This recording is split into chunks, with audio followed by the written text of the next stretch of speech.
Okay.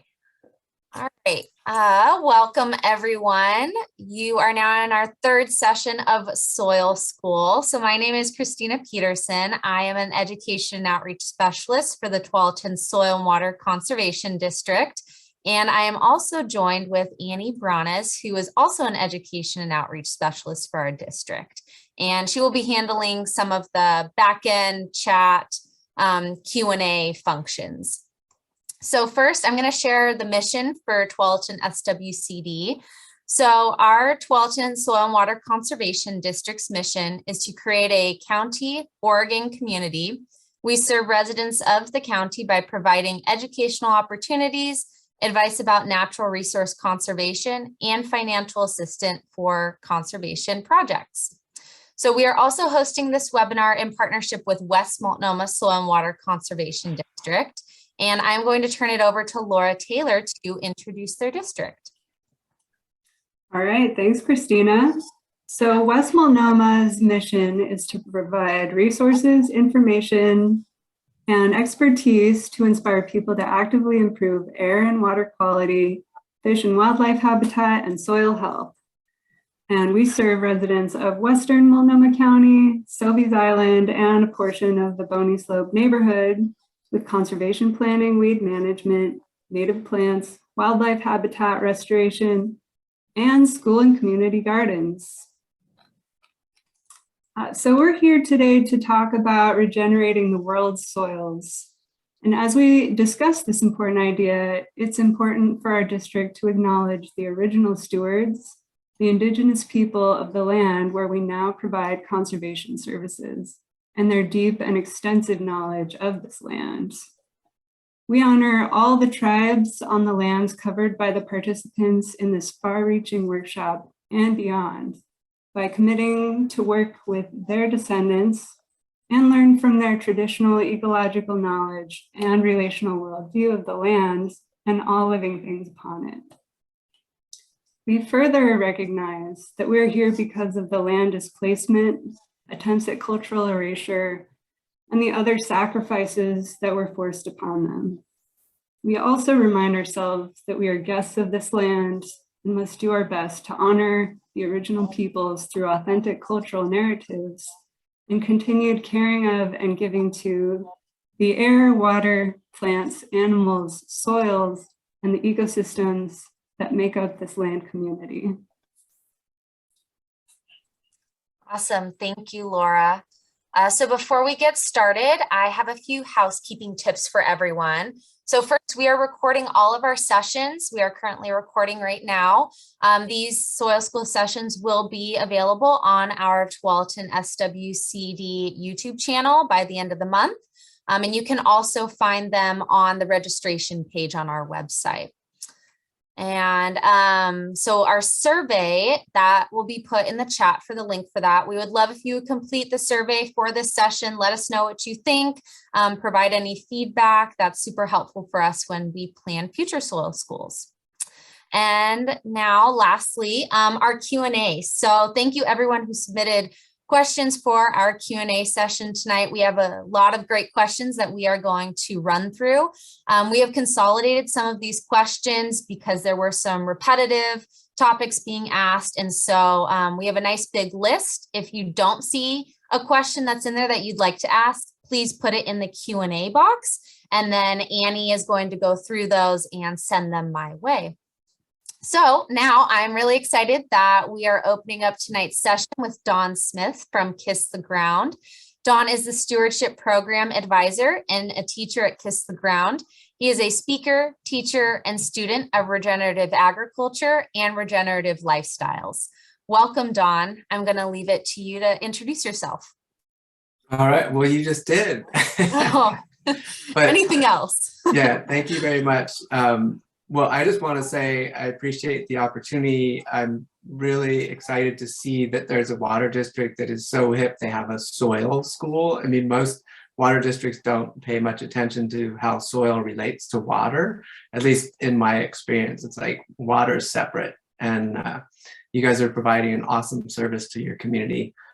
So thank you for that. I've been with Kiss the Ground since their inception. I gave a talk in a living room in Venice, California, And I was like, what is up with you guys? They were all sitting around just enamored with my talk about soil and compost and earthworms. And at the end, I'm like, okay, what are you guys up to? And they're like, we heard about this thing called regenerative agriculture, and it's a solution to climate change that nobody knows about. We're going to make a movie about it. And I was like, cool, can I be part of this? And that was the start. And eventually our film came out. It took 7 years, a lot longer than we anticipated. But the movement has, it's really taken off. And I mean, we're not taking all the credit for it. A fascinating journey, and to see people waking up to this terminology and concept of regeneration, which is our mission, right? Awakening people to the possibilities of regeneration. And that's a kind of a mouthful, but what is regeneration? Once people find out, like, oh my gosh, we can actually make things better. Like we can create positive feedback loops. All you hear about is negative feedback loops. We can actually create positive ones, and it can happen really fast. And it starts to get really exciting, but I'm getting ahead of myself. Go ahead. Let's do the Q&A. All right, let's just jump into it. So our first question, there's a variety of terminology used to describe different production practices. What are the differences or similarities between the terms organic, permaculture, sustainability, and regenerative agriculture? Great question. All your questions are great, by the way. So yeah, the similarities, let's see. Organic is a term that's kind of recognized throughout the US, well, actually globally, but we have a national organic standard.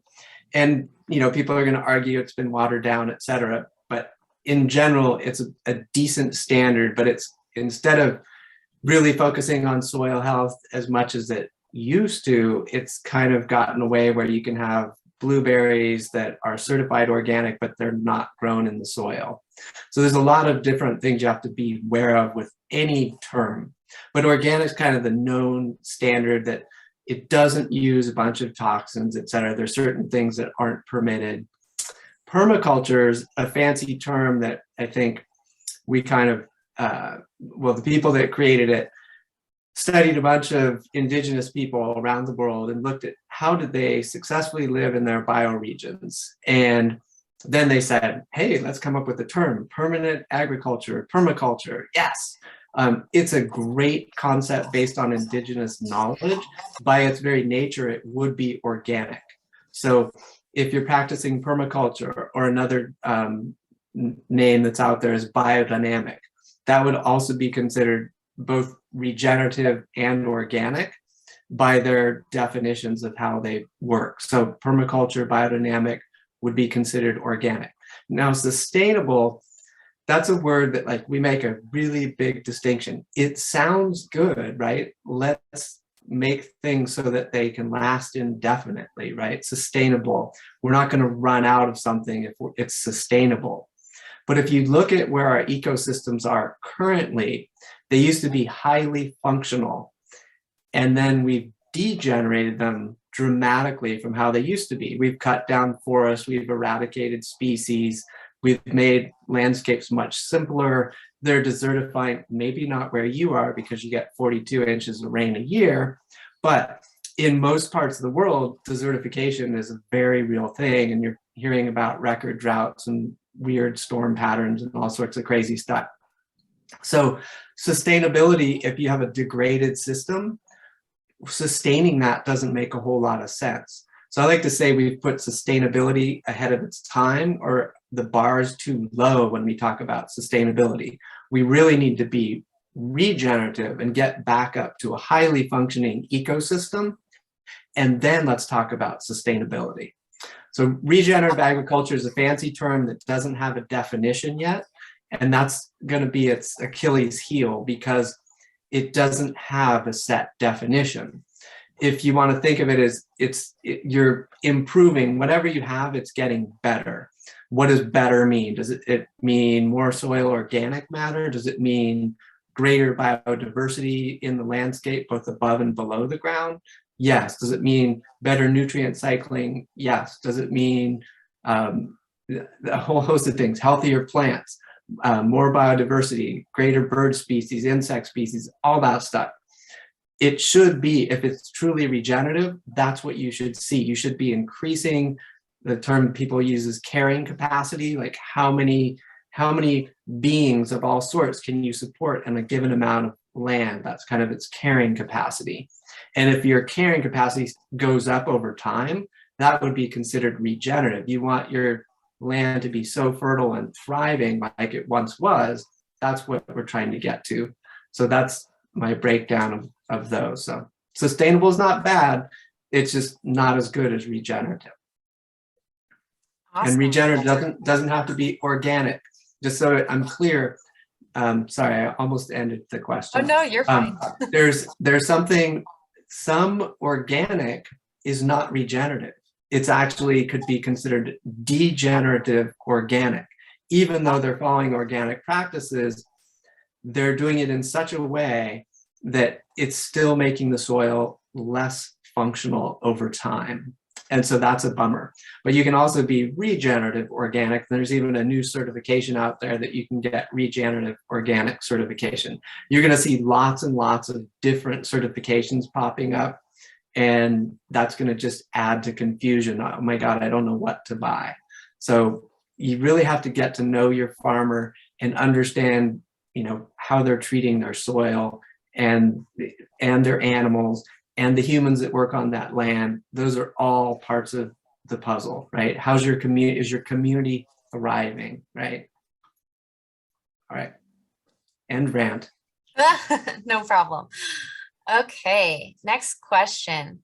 So conservation districts work on a very local scale. We often talk with community members about how individual conservation actions can lead to community-wide benefits. When talking about soil conservation practices, what is the relationship between soil health, human health, and community health? Oh my gosh, love that question. So I always go back to the basics, which is the foundation of life, which is microbes. Microbes, literally, they rule the world. COVID pointed that out, but pre-COVID, they still rule the world. Every life form on Earth needs microbes. That we all partner with microbes. We couldn't live with the microbes that live on and in us. I know it's scary to say that, but microbiomes, that's the word that you all need to learn, because microbiomes are key to everything. There's a microbiome, that just means all the microbes that live within a given region. It could be the soil microbiome, right around the roots and the rhizosphere. There's a special, there's a bunch of different microbes that will live there and thrive there. That's a soil microbiome. Inside every plant, there's microbes that are living inside the plant. You could have endophytic fungi, bacteria, etc., things that live within the plant. Do we know what they do? Nope, but they're important because the plant wouldn't live without them. So if you start there and you go with the soil, if you have a really healthy soil, it's teeming with all sorts of diversity. Diversity is good. That's what you want to know. We want to have as many different forms of microbes as possible because they all perform different functions and they stop one from overtaking everything and causing havoc. So let's go to human health. If we go into a hospital, hospitals are very sterile, right? They sterilize everything, but they're the place where you're going to get sick. If you go into a hospital, the odds of getting sick are higher than anywhere else. Why? Because they've sterilized the environment and the only thing that thrives there are bad guys. There's no good guys to compete with the bad guys. And the same is true in our soil. So if we go back to our soil and we start spraying a bunch of pesticides, insecticides, fungicides, nematicides, all the sides, all these toxins, and even fertilizers can have that same effect because they're salt. So if we put on excess fertilizers, nitrogen, etc., we can be damaging that soil microbiome. And what I like to say is those are antibiotics, right? They're all against life. If you're killing microbes, you're antibiotic. And if you're applying a bunch of antibiotics to your soil and killing off the most important life there is, which is soil life, because it's what creates structure in soils. all those little microbes, if you watch the movie, they glue the sand, silt, and clay particles together. They stop it from eroding. They make pore spaces so water can infiltrate and gas exchange can happen. All wonderful things. So soil health creates healthy plants. If we're eating the food from healthy soil, we get more nutrients. Now, I can proudly say that there is now a peer-reviewed paper that compared regenerative agriculture to conventional agriculture, and you can look it up on PeerJ. It was one of the people that did it was David Montgomery, and they wrote the book. He and his wife wrote the book. What Plants Ate? Anyway, he was trying to find studies that showed is there any truth to our plants grown or even animals. They also tested meats, and both of them showed dramatic differences in quality.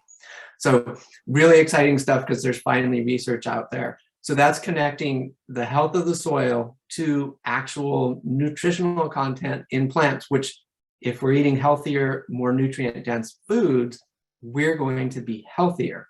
If we're healthier, we might feel better, we might not get sick as often, we might think more clearly, we might make better decisions, and ultimately you can heal your community, because in America, I think 50%, it's some staggering number, but 50% of Americans are suffering from some type of chronic disease. And a lot of that has to do with bad nutrition, poor eating habits, etc. And those are things that are preventable. So anyway, it goes back to soil health is amazing. If you start there and you can get more photosynthesis happening because your plants are healthier, you're going to create a positive feedback loop, and it's going to get into your food stream, and you're going to be happier eating that. The food's going to not only make you healthier, it's food is medicine, it tastes better. Who's had the store-bought tomato versus the homegrown tomato or the homegrown strawberry, and it's bursting with flavor versus the cardboard that you're getting from the store? Anyway, go to a farmer's market if you haven't experienced that. It's great. Or grow it yourself. All right, third question. So the Portland metro area has a unique landscape where we have small farms, large-scale farms, urban gardens, and non-food producing farms. What are some steps that different growers, including those without livestock, can take to participate in and support regenerative agriculture? What are some of the biggest barriers to implementing these practices? Yeah, so anybody can support regenerative agriculture by doing practices. I mean, you saw the movie, you know what the practices are, but if they're planting cover crops, doing anything, if they can't do animal integration, does that mean you can't be regenerative? No, you can do all those practices. You don't have to do every single one of them, but let's say that you stop tilling and start doing, you leave your soil bare, and now you have a cover crop there instead. Anything you can do to help feed your microbes. If you're just someone that lives in the city and you say, well, I can't do anything, I don't have any land. Well, yes, you can. You're the most important thing, which is buying your food choices, right? You're a consumer of food. Most of us are lucky enough to eat every day. And when we do that, every time we vote with our dollars. So if you can go to the farmer's market, if you're not growing something yourself, and buy food from a farmer where you learn about their soil practices and you ask questions, because the farmer, think if when you went to a restaurant or you go to a farmer's market, if you ask those questions, where did this food come from? How was it grown? If you ask those simple questions, they're going to go, wow, everybody's asking me this thing about soil health, or how do I keep my plants healthy, or whatever. You don't have to, remember, farmers are hardworking. You don't want to ask them, derogatory question, or do you do this? You just want to keep it very up and up. Like, farming is so hard. You guys work so hard, because they're the hardest working people I know. If you can ask them, like, how do you keep your soil healthy? I mean, you're growing in it all the time. What do you do? How are you able to keep your soil healthy? And then they'll tell you, most farmers at the farmers market, like, oh, we do this and we do that. And they get excited about talking about that stuff. Ones that are doing a bunch of, things that you wouldn't necessarily want, like, oh, we spray everything with fungicides and herbicides and we kill everything because we want a sterile soil. Well, then you might not buy their food. So you don't know that when you go to the grocery store. It's really hard to see the food story. So if you can support a local farmer's market, that's really what you should do. The biggest barrier to implementing regenerative agricultural practices is between people's ears. Whether they're a farmer or not, people just aren't educated enough. It's an educational issue. Most people have lost touch with nature and how food is grown and what's happening in soil. It's a shame, but it's true. Our education system has failed us. And even in ag schools today, most of the teaching is geared around the chemistry and the physics of soil and not the biology of soil, when it's the biology piece that's the biggest part. It's the biology, and people are, for whatever reason, they don't want to go there. And it's risky for a farmer, right? So there's a risk factor, it's fear of the unknown. There's a lot of economic uncertainty. If I switch over to this, oh my God, I'm not using a fungicide. What if I get a fungus outbreak and my crop isn't there? Well, they can't take that risk, right? So it's this transition, and that's a big risk thing, is fear of the unknown, and there is a financial risk because they know if I do it conventionally, I know I kind of have a good idea of what I'm going to get. But if I transition over, there's a risk. And so trying to mitigate that risk, how do you do that? You start small. You show people like, okay, do it on 10 acres instead of 1,000, right? Start small, see what happens. And as soon, if you can picture this, people are so used to putting on a bunch of antibiotics of different types, not your standard antibiotic, but things that are against life because that's what they've been taught. If they switch all those inputs, which are getting really expensive right now, if they switch some of that money over to probiotics, things that are good for the soil, it's amazing how fast this stuff changes. So, all right. Next question. Sorry, I can get long-winded, so I'll try and keep it brief. No, this is great. Thank you. All right. So the effects of climate change are becoming more and more apparent. Just this week, the Portland area had its hottest day of the year, followed by several inches of snow just days later. So do you believe that regenerative agriculture is a simple solution to climate change? And how does regenerative agriculture compare to other climate mitigation solutions? Well, simple being yes. Is it simple? No. Every single place has a different context. So context is so important.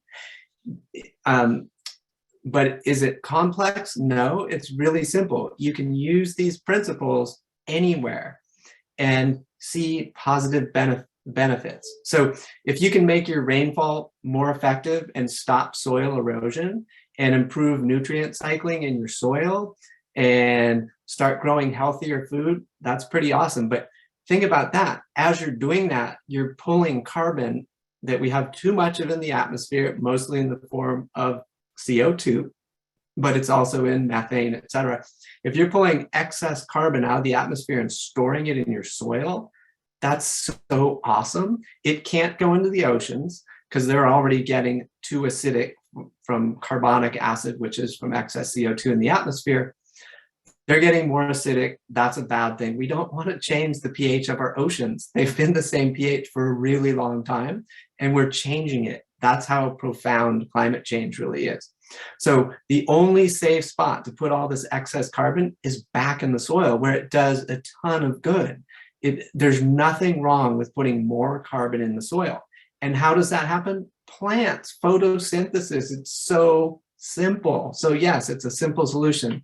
How does it compare to other climate mitigation? Well, okay, stop burning fossil fuels. That's great. But what do you do with all the excess carbon in the atmosphere? oh, I know, we're going to get carbon sequestration machines and we're going to build these giant vacuum cleaners. They've done this. They're actually doing this. Giant vacuum cleaners that suck air in and take carbon out of the atmosphere. And then what do they do with that carbon? Well, we're going to bury it like deep in the soil somewhere. We're going to pump it underground, or we're going to use it with some are making fuel out of it. Well, that doesn't solve the problem. That just makes it circulate more.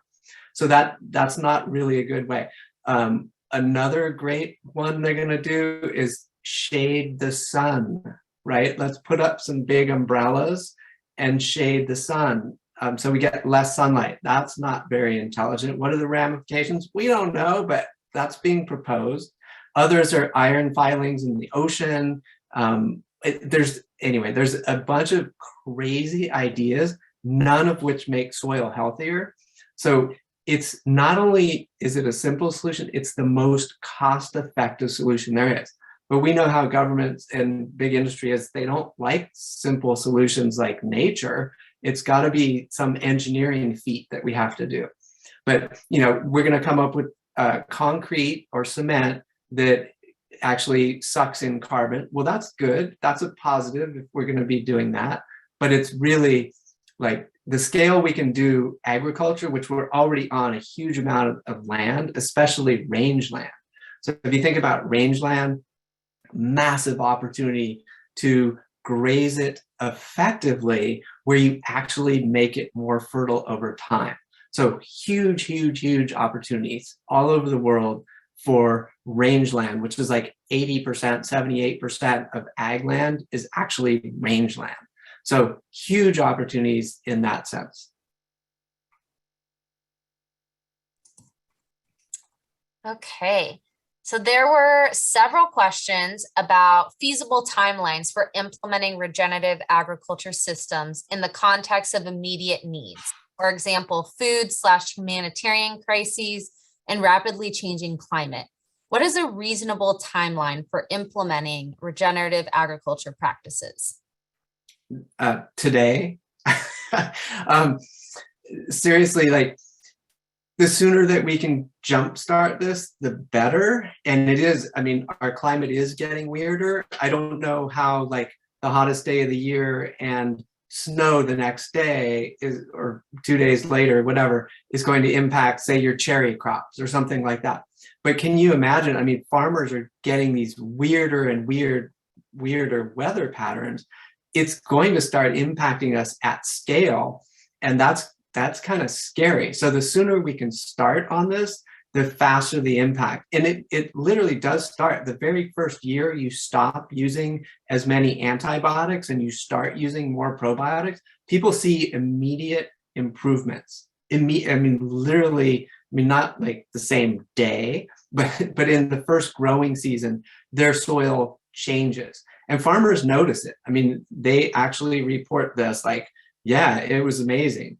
And then when they really like when it really starts to kick in after a couple years or 3 years, all of a sudden they'll say things like, farming is fun again. Can you imagine? Like they don't put on their hazmat suits anymore because they don't spray anything that's toxic. They don't have, and when a farmer, like the biggest deal is that the kids are like, I'm not going to farm. Like they're barely making ends meet. They're going to get out of farming. The kids want nothing to do with it. It's like they see how hard their parents work and they're like, that's crazy, right? So when farmers have switched over to this methodology, and sometimes it's the kids that push the farmers into it, but then the kids are like, oh yeah, this is cool, right? And they see what's happening and they start studying dung beetles and earthworms, and they're just like, oh my God, we had no dung beetles and now they're back and da da da da da. Anyway, it gets really exciting. So sooner the better. All right. So Oregon residents are also experiencing more severe wildfire seasons. Are regenerative agriculture practices more resilient to wildfires? Well, the obvious answer is yes. So I can tell you this happened to one of our co-founders, Ryland Engelhart. His parents own a farm in California, and they live in this little valley with a bunch of other farms. And the fires, as everywhere, the fires were crazy. Fires coming right through, stopped at their fence lines. Fire surrounded all three sides of their farm. They have road on the fourth side, all three sides of their farm, and the fire stopped at their fence line. Why? Soils retain more moisture, plants were wet, not dry, fire stopped. That's not, and like, that's a real story. I can give you an anecdotal story from another soil scientist in Australia, and the farmer's name is Colin Sace, who you may or may not have heard of before, but he's an amazing farmer in Australia. He originally lost his farm many years ago to a, what do they call them, bushfires over there. And so he was sitting around drinking one night with his buddy and came up with this crazy idea to graze sheep and grow perennial grasses and grains at the same time. Anyway, he put in the system. He's been doing it for well over a decade now. It became super duper successful. I can say super duper, right? Became very successful and does all kinds of really awesome stuff. But there was a bushfire coming by, and guess what? It stopped at his fence line. His neighbor's place burned, stopped at his fence line. Why? The soil was functioning and healthy, stored moisture, and his grasses that were there that should have gone up in flames were moist enough that the fire stopped at his fence line. Fascinating stuff. Now that was, he has grain crops, he grazes that, and he also grows perennial grasses. He intercrops perennial grasses that are naturally there when he's not growing his grains. So he's got sheep, he sells native seeds from all the perennial grasses, and he also gets his grain crops. So he grazes his grain crops, then he harvests his grain. Fascinating system. And he has super nutrient dense grain, and his sheep are also very healthy, and he gets lots of wool. So cool, another anecdotal story. But beavers have been shown to do the same thing. Since you guys live where there are beaver, watersheds with beaver, they now have evidence because of all the fires that we've been having all across the Southwest and up into your area as well, where they found beaver in watersheds. They're oases of green, because the beavers, with their brilliant dam building, their leaky dams, right? They're dams that allow water to keep going through. Bless you. Those are really, it's just super cool. So I'm not saying, well, I could say beavers are regenerative farmers, but that would be a stretch. But anyway, beavers in the system, that's just one more thing. Like, nature works. It created all this abundance once upon a time, and then we came along and said we can do it better. If we reconnect to nature and how the cycles work, we'll see that regenerative agriculture can create more resilience for wildfires. Super cool. Thank you for sharing. All right. Sure. There is a long history in the US of modern science co-opting indigenous traditional ecological knowledge. Things like permaculture are branded as a new practice, but in reality, the fundamentals of permaculture trace back to practices that have been used by Native Americans for thousands of years. How can we be more conscientious of this fact while talking about regenerative agriculture? Yeah. In fact, a chunk of the movie that was cut, I probably shouldn't say this, but a chunk of the movie that was cut did cover that, but it got cut.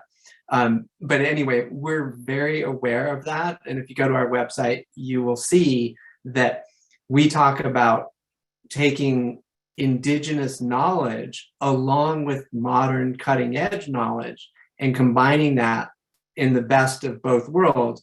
The Native Americans, indigenous people anywhere that are still practicing their cultures, they're astounding with their wealth of knowledge about how to live within their bioregion. It's truly astounding. So what was I going to say? So when talking about regenerative agriculture, we have to acknowledge that just wealth of knowledge, that we've lost so much of it. And they were truly masterful in their knowledge of what different plants did, how to use them for medicine, et cetera, et cetera. And the regenerative, like we talk about, everything is connected. Well, there isn't, I don't know of any indigenous culture that didn't have a, an origin story that doesn't acknowledge how everything's connected. Like, you just get it, you see it, you've lived it day to day, but it's passed on in their culture that everything is connected. And I think that when you study regenerative agriculture, that just becomes so apparent, like, oh, how I treat my soil affects my runoff, or if I even have runoff. If you're a degenerative ag situation, your runoff will carry toxins, right? You sprayed a bunch of toxins, those go into the water, into your waterways, into your rivers, your streams, your lakes, your oceans, and they cause damage there. And now, I mean, think about it. Donica in the film, she talked about her kids being able to swim in the water and not worry, like being able to drink the water you're swimming in, right? Like, that wasn't uncommon a few hundred years ago. You could literally drink from any stream there was. And now, no, I need a water filter, right? If I'm going backpacking or anything. So anyway, we have to get back to understanding everything is connected, and indigenous people, Native Americans were like, that was just common knowledge. And I think when you start talking about regenerative agriculture, you have to acknowledge how important that wisdom is. I know in California, there's a great book called Tending the Wild that was written by Kat Anderson. It doesn't cover all of the Pacific Northwest, but it's a really great read, and it talks about what we've done in California. Like, if you go back to the reports from the late 1500s up through the 1800s of what California looked like, and you see, like, now that I live here, and I can, it's hard to read without crying, because you see this level of diversity in the water table, right? Our water table in the Central Valley was at the surface, right? It was literally, there were big lakes, interconnected lakes. Now we're pumping from 1,200 feet down to pump water, right? And the amount of wildlife, like antelope, right? We had so many grizzly bear. We don't have a single grizzly bear. We had antelope, we had elk, we had sheep, mountain goats, mountain sheep, just huge amount. We had a jaguar or a panther, I can't remember which, but like wildlife that we just don't have anymore. And it was so abundant, the bird life, all that stuff.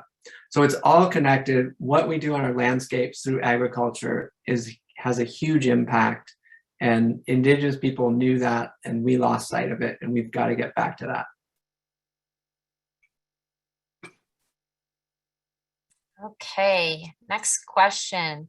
Vegan food and local food is sometimes criticized for leaving out culturally appropriate foods or for being pricier and therefore unaffordable for low-income communities.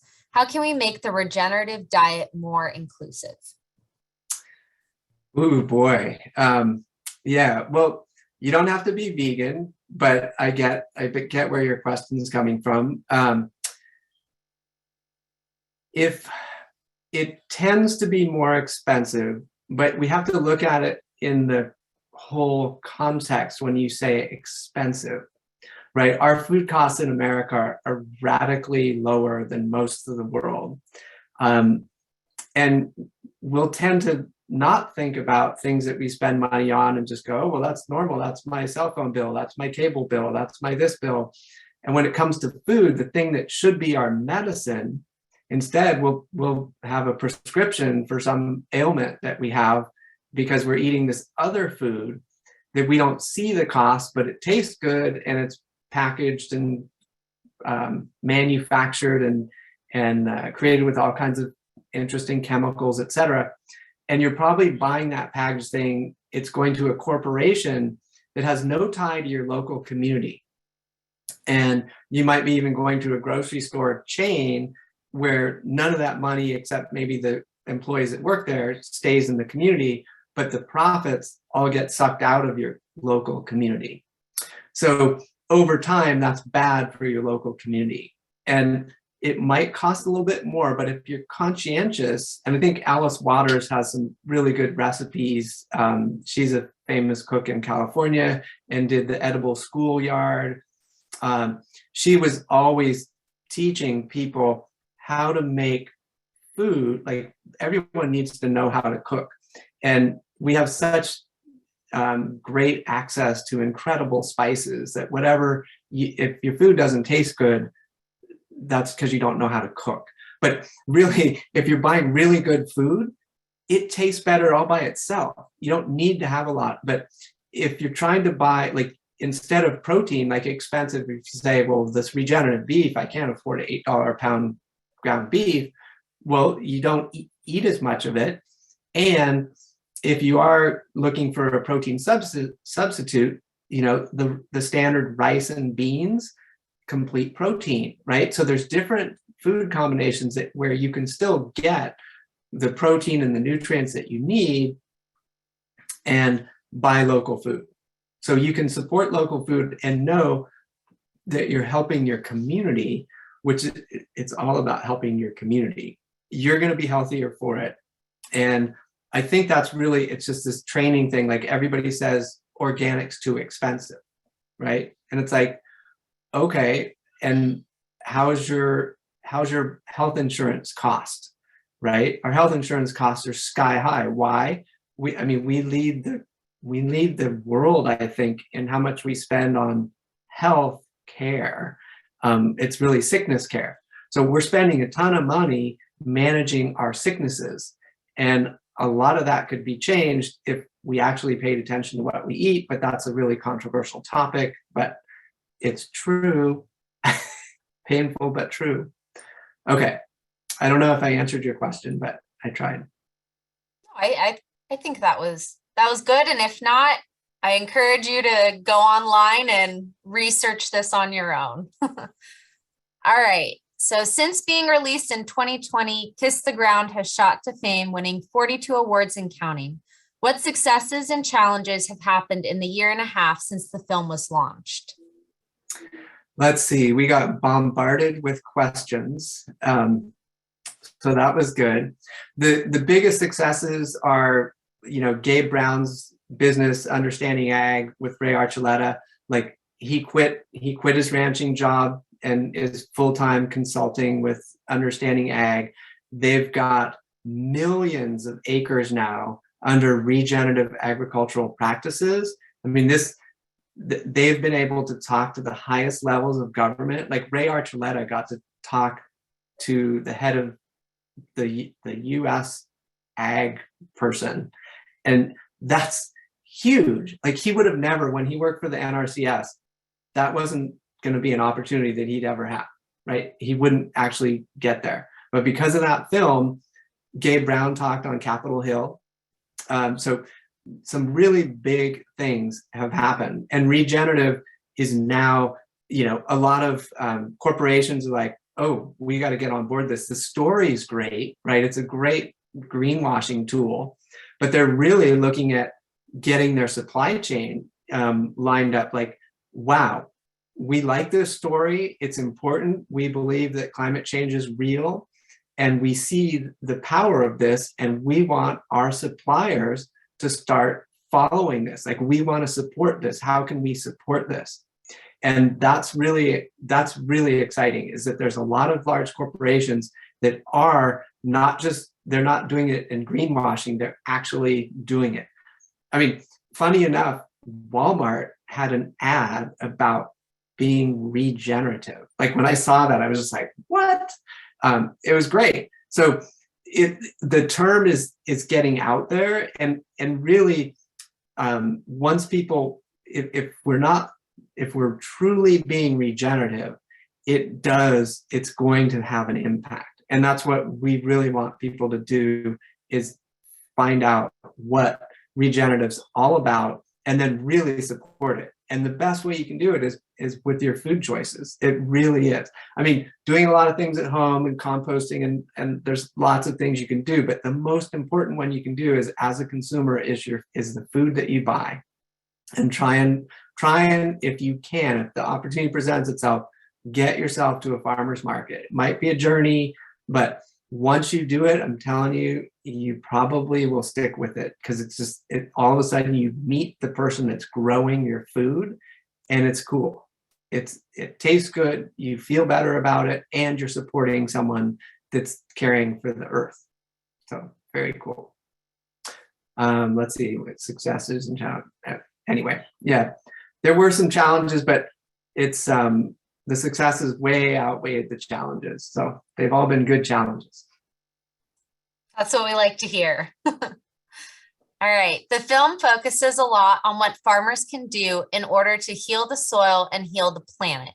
What can consumers and where can consumers and community members be most impactful? I think I answered that already. Their food choices are literally the most impactful, but let's say that you're a homeowner and you have a lawn and you're like, well, I like my lawn to always be green, and I'm going to support this company that does lawn maintenance, and they happen to use chemicals to keep your lawn green. Well, as a community member and a consumer, you're choosing, maybe it's an organic one, but maybe it's not. Maybe it's a degenerative company that's out there, and they're using the chemicals, and your lawn is green, but is it really healthy, right? And do you have excess nitrogen runoff when it rains, and that excess nitrogen makes its way into the waterway? Or maybe you're just, well, I've got a few weeds in my driveway, I'm just going to spray a little glyphosate, aka Roundup. I'm just going to spray a little toxin down here to kill my weeds. Well, that actually makes a difference. So being conscious of, am I doing things that are beneficial? Are they probiotics or are they antibiotics? And I think if you pay attention to that, what you buy, whether you're composting or not, if you can't compost, do you have a green bin? I don't know if you guys have green bins where you are, but if you can't compost in your yard, at least make sure it gets into a green bin where it can turn into compost, and that can make it back out, because you're basically putting nutrients back into some place where they're going to be useful, as opposed to a landfill. And I think this last question on here is pretty similar to what you've already said. So feel free to just say you've already answered it or add more. I'll just read it anyways.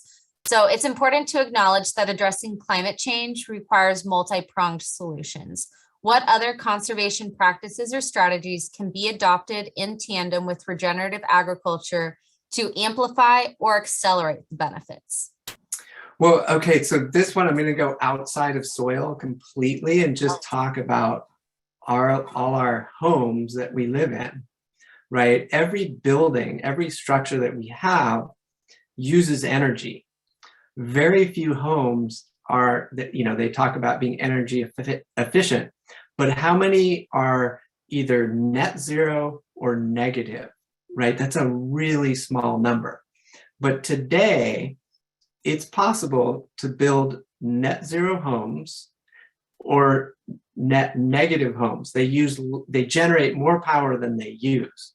So that would be really cool if that also was implemented, because homes exist for at least 50 years once they're built. They typically last at least 50 years. And we build them as cheaply as we can. We don't pay any attention to orientation. We fill them with, poor insulation or whatever the bare minimum standards are. And then we suffer the consequences for 50 years of having an energy intensive home. So energy is a big deal because most of it's still coming from fossil fuels. So I'm just going to say, if we started paying attention to all the structures that we inhabit, and anything that we're building goes to that higher standard, which doesn't cost that much, right? It might cost nowadays 10% more to build a super efficient home that's net zero or net negative. And that would be well worth it, because over the course of 50 years, you make up the cost. I mean, the cost is made up in the first 10 years. And then everything after that is gravy. So definitely something to think about is the built environment.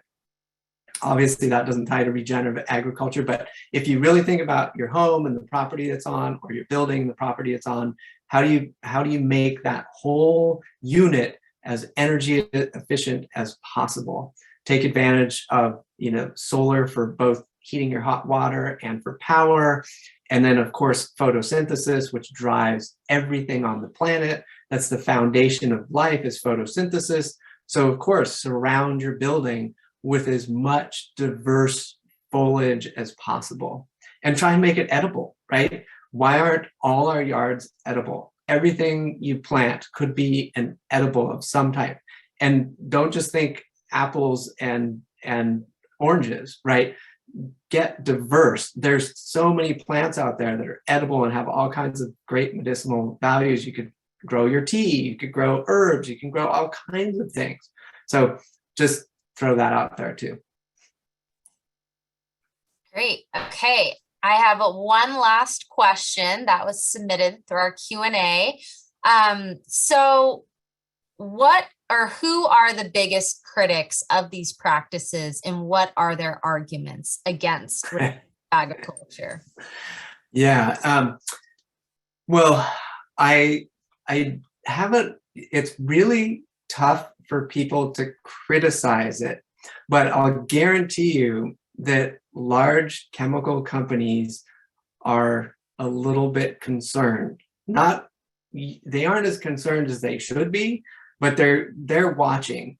Now, one of the reasons is obviously they supply all the sides that I was talking about before, the pesticides, herbicides, et cetera, and the fertilizers, right? So if farmers stop using a lot of the sides, that would put a big dent in their pocketbook. What if they stop using GMO seeds? This gives me an opportunity to talk about seeds, right? I love talking about seeds. So if you look at a seed, like most of us, if we're not gardeners, it's been a while since you looked at a seed, but I encourage everyone to go look at a seed, any seed, or just picture one in your mind. There it sits. It looks pretty lifeless, inert, whatever, not very important, but the magic contained in that little seed, you go drop that in the soil and it knows, don't ask me how, but it's not going to sprout just the second you put it in there. It's going to wait. It's going to wait, and it might not even sprout the first year, possibly. I mean, it depends on what kind of seed. There's seeds that'll sit dormant for decades, and all of a sudden they germinate because conditions are right. Now, I'm not going to say it's a form of intelligence. I'm not going to say the seed has a brain, because the way we think of brains, that would be controversial, but somehow nature's pretty smart. It has its own microbiome inside it. That every seed has a microbiome on it and in it. And it came from its parents, pretty fascinating, sound like humans. Anyway, that microbiome, once it goes out in the world, it interacts with the soil, and usually its own microbiome helps it survive, right? It's built in to it. If you think about when you buy agricultural seeds today, if they are not organic, almost every seed brags about the coating that they have on it.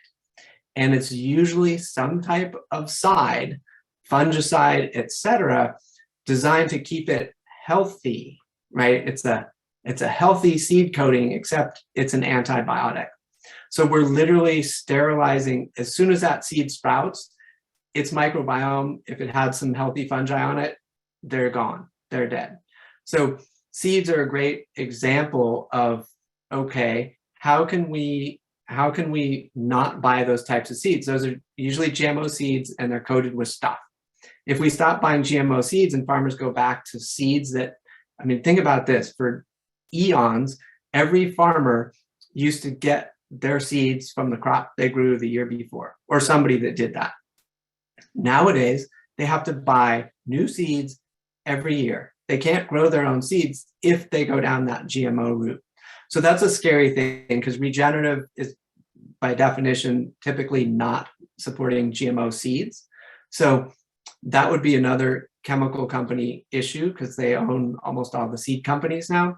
So chemical companies are kind of scared about the possibilities if people stop buying GMO seeds and stop buying sides and fertilizers. Because once again, if you have a truly healthy soil, it's getting its nutrients because your microbiome's functioning and making nutrients available from the sand, silt, and clay. That's how soil worked before man came along. It was really fertile. It worked. How did it do that? Nowadays, it's dependent on us applying chemicals, which it doesn't need to be. Nitrogen, another prime example, right? All the air, 78% of the atmosphere is nitrogen.